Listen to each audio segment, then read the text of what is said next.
What up, y'all? Welcome back to the channel. Today I wanted to go over the 1893 Chicago World's Fair.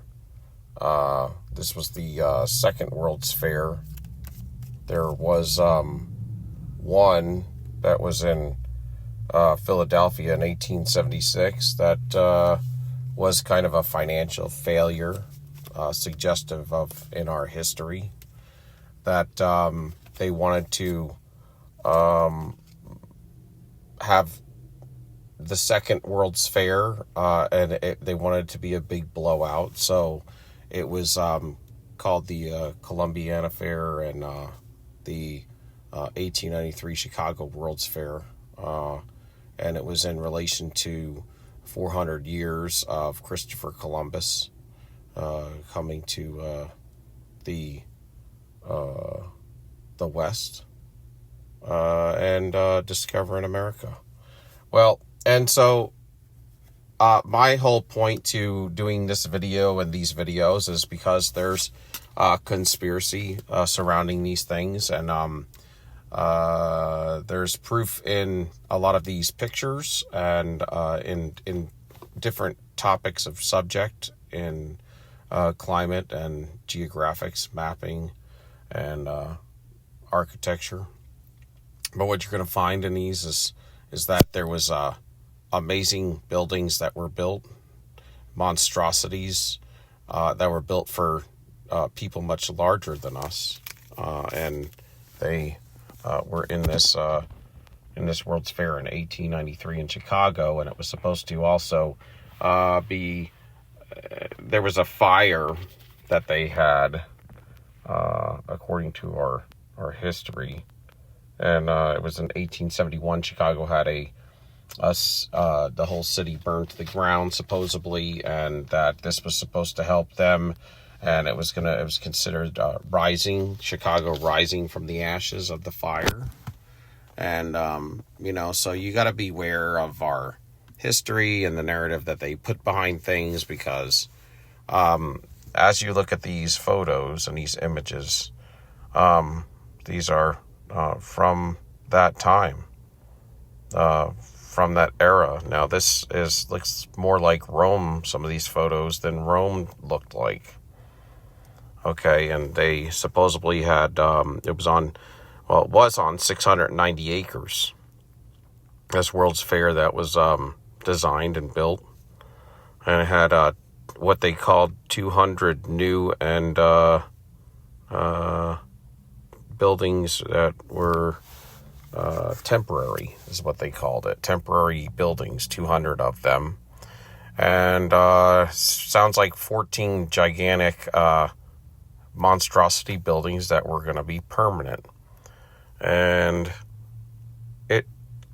it was done in just a few years, all of this architecture. And if you look at the people, you'll see that they are teeny tiny to the entranceways and to the pillars and to their surrounding. I mean, really, like ants to these buildings. And, you're talking about, they're full on granite, stone, and marble.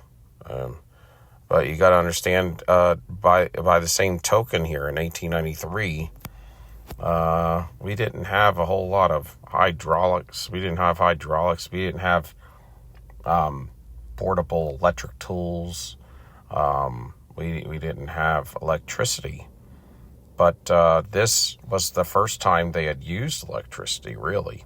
They kind of put it off in this Chicago exposition here, this World's Fair, and they had 46 countries. It would hear cultures of people, and 27 million people plus attended it.